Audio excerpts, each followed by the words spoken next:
Hello students, welcome to our channel. ఈరోజు ఈ వీడియోలో మనం 10th class maths chapter 10 circles exercise 10.2 question number 5 and 6 గురించి నేర్చుకుంటున్నాం. ఈ చాప్టర్ లో ఉన్న all exercises videos, example videos and ఈ చాప్టర్ ఇంట్రడక్షన్ వీడియో ఈ వీడియో లాస్ట్ లో మీకు ప్లేలిస్ట్ డిస్ప్లే అవుతుంది, చెక్ చేసుకోవచ్చు. క్వశ్చన్ నెంబర్ 5 చూడండి. Prove that the perpendicular at the point of contact to the tangent to a circle passes through the centre. So ఇక్కడ చూడండి, first of all ఇక్కడ మనకు ఒక సర్కిల్ ఉంది అనుకోండి. ఈ సర్కిల్ కి మనం ఒక టాంజెంట్ ని డ్రా చేసుకుందాము. సో టాంజెంట్ మీకు ఇలా వస్తుంది. ఈ టాంజెంట్ ఈ సర్కిల్ ని ఎక్కడైతే టచ్ చేసిందో ఇది మనకి పాయింట్ ఆఫ్ కాంటాక్ట్ అవుతుంది. ఈ పాయింట్ ఆఫ్ కాంటాక్ట్ నేను P అని తీసుకుంటున్నాను. సో ఈ పాయింట్ ఆఫ్ కాంటాక్ట్ కి సర్కిల్ సెంటర్ పాయింట్ నుంచి పాస్ అయినట్లయితే ఈ లైన్ ఏదైతే మనకి ఈ డయామీటర్ వచ్చిందో ఈ డయామీటర్ అండ్ ఈ టాంజెంట్ అనేవి పర్పెండిక్యులర్ ఉంటాయి అని మనం ప్రూవ్ చేయాలి. ఓకే, సో సొల్యూషన్ చూడండి.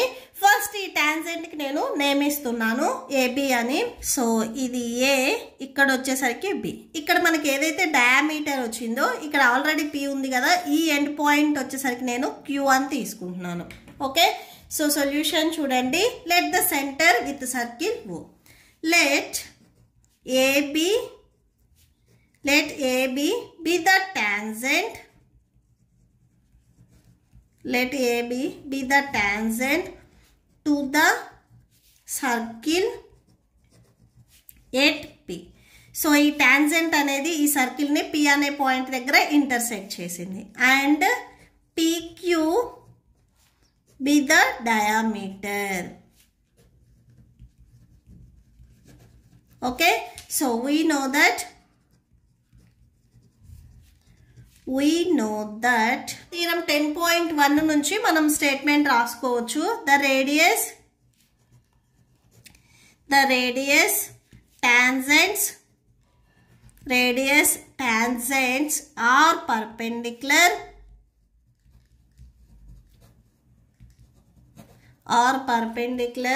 to the point of contact.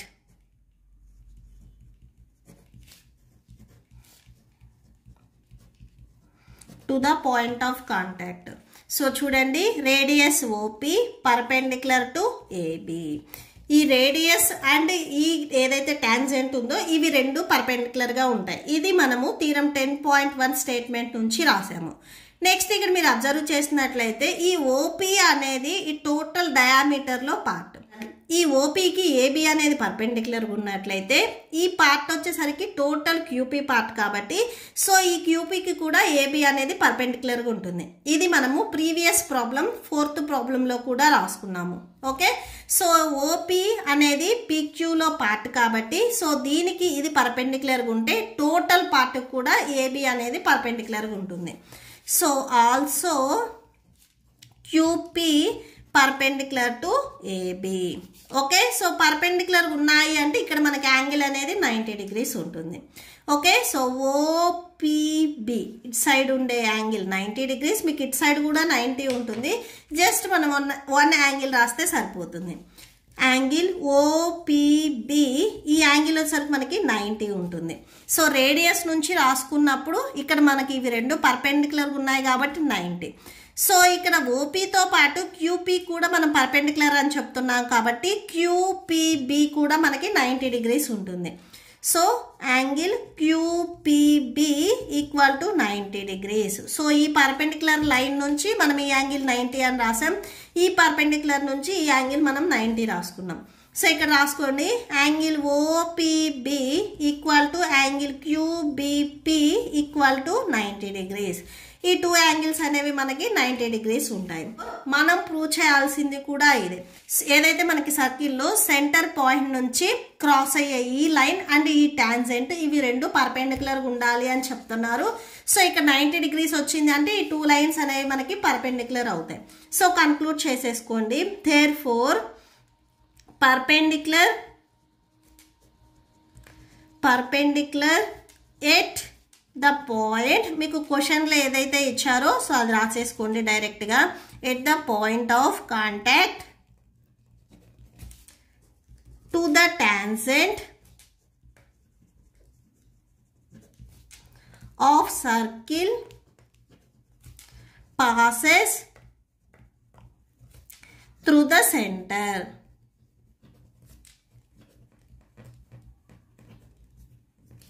Okay, so that's it. Next, question number 6 చూడండి. The length of tangent from a point A at distance 5 centimeters from the center of circle is 4 centimeters. Find the radius of a circle.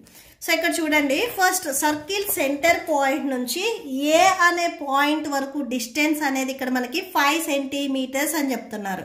First ఒక circle తీసుకుందాము. So ఈ సర్కిల్కి ఓ అనేది centre point. ఈ centre point నుంచి so ఇక్కడ ఏ అనే ఒక point తీసుకున్నట్లయితే ఈ సెంటర్ పాయింట్ నుంచి ఈ ఏ అనే పాయింట్ వరకు ఈ డిస్టెన్స్ అనేది మనకి 5 సెంటీమీటర్స్ అని చెప్తున్నారు. నెక్స్ట్ ఇక్కడ మనకు ఒక టాంజెంట్ ఉంది అని చెప్తున్నారు. సో ఈ సర్కిల్ సెంటర్ పాయింట్ నుంచి సర్కిల్ మీదకి మనం ఒక లైన్ని డ్రా చేసినట్లయితే ఎట్ సైడ్ అయినా కానీ ఇది మనకి రేడియస్ అవుతుంది. ఈ రేడియస్ అనేది ఇక్కడ మనకి ఎంత అని ఇవ్వలేదు. ఈ రేడియస్ని మనం ఫైండ్ అవుట్ చేయాలి. ఈ రేడియస్ నేను ఇక్కడ ఎక్స్ అని తీసుకుంటున్నాను, అంటే మనం ఎక్స్ వాల్యూని ఫైండ్ అవుట్ చేయాలి. నెక్స్ట్ ఇక్కడ మనకు ఒక టాంజెంట్ ఉంది అని చెప్తున్నారు. సో ఈ రేడియస్ సర్కిల్ మీద ఎక్కడైతే మనకి టచ్ అవుతుందో ఈ పాయింట్ ఇక్కడ ఒక టాంజెంట్ మనం draw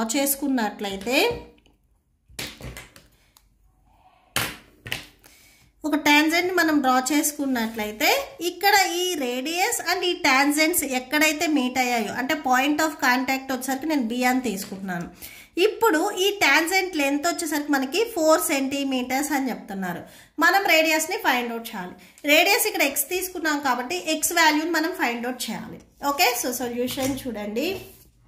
okay, so let the circle with centre O. So ఇప్పుడు మనం ఒక సర్కిల్ తీసుకున్నాము, దానికి సెంటర్ ఓ అని తీసుకున్నాము. Given AB tangent and A is the point of contact.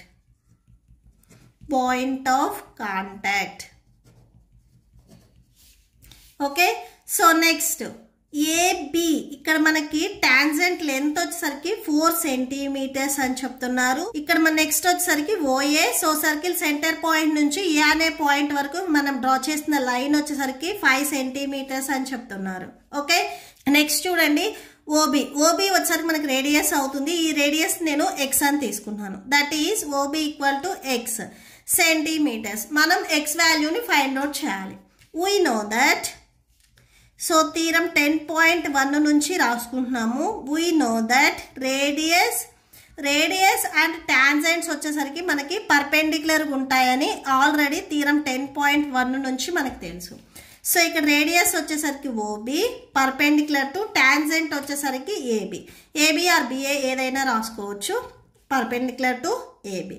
So perpendicular ఉన్నాయి అంటే ఇక్కడ యాంగిల్ వచ్చేసరికి మనకి 90 డిగ్రీస్ వస్తుంది. అంటే పాయింట్ ఆఫ్ కాంటాక్ట్ ఏదైతే ఉందో ఇక్కడ మనకి యాంగిల్ అనేది 90 డిగ్రీస్ వస్తుంది. బి దగ్గర యాంగిల్ అనేది 90 వస్తుంది. So angle OBA equal to 90 degrees. So angle OBA equal to 90 degrees. ఇక్కడ మనకు ఒక యాంగిల్ అనేది 90 వచ్చింది అంటే ఇది మనకి రైట్ యాంగిల్ ట్రయాంగిల్ అవుతుంది. ఓకే, సో ఇక్కడ మనం ట్రయాంగిల్ ఒకసారి తీసుకుందాము. In triangle OBA angle OBA equal to 90 degrees. ఇది రైట్ యాంగిల్ ట్రయాంగిల్ కాబట్టి సో మనము పైథాగరస్ థీరంని యూజ్ చేసుకోవచ్చు. By the Pythagoras theorem.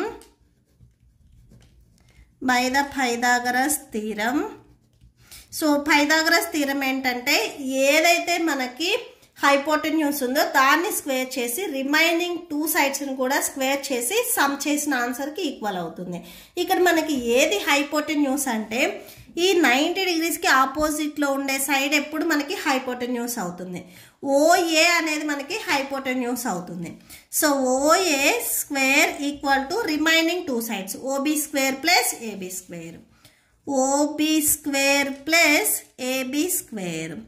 OA ఈ వాల్యూ వచ్చేసరికి మనకి 5 సెంటీమీటర్స్. సో దీనికి స్క్వేర్ ఉంది కదా, so 5 square that equal to ఓబిని మనం ఎక్స్ అని తీసుకున్నాము. So x square plus AB. ఈ ఏబి వచ్చేసరికి ఇక్కడ 4 సెంటీమీటర్స్ ఇచ్చారు. సో దీనికి కూడా స్క్వేర్ ఉంది కదా, స్క్వేర్ రాసేసుకోండి. 5 స్క్వేర్ వాల్యూ 25 అవుతుంది. So 25 equal to x square plus 4 square value 16 అవుతుంది. ఈ ప్లస్ 16 మీరు ట్రాన్స్పోజ్ చేసుకున్నట్లయితే -16 అవుతుంది. రైట్ సైడ్లో ఎక్స్ స్క్వేర్ ఉంటుంది. సబ్ట్రాక్షన్ చేస్తే 9 వస్తుంది. 9 ఈక్వల్ టు ఎక్స్ స్క్వేర్. ఈ స్క్వేర్ని ట్రాన్స్పోజ్ చేసుకుంటే రూట్లోకి వెళ్తుంది. Route 9 equal to X. 9 మనం ఎలా రాసుకోవచ్చు? 3 స్క్వేర్గా రాసుకోవచ్చు. 3 square equal to x. Square and root cancel అవుతుంది. That equal to 3. So therefore x equal to 3. X value మనకి 3 వచ్చింది. ఇవి స్టార్టింగ్ నుంచి అన్ని సెంటీమీటర్స్ కాబట్టి సెంటీమీటర్స్ అని రాసుకోండి. ఈ ఎక్స్ మనం ఏం తీసుకున్నాం? రేడియస్ అని తీసుకున్నాం. మనం ఫైండ్ అవుట్ చేయాల్సింది కూడా రేడియస్. దేర్ ఫోర్ అని లాస్ట్లో ఒకసారి కన్క్లూడ్ చేయండి.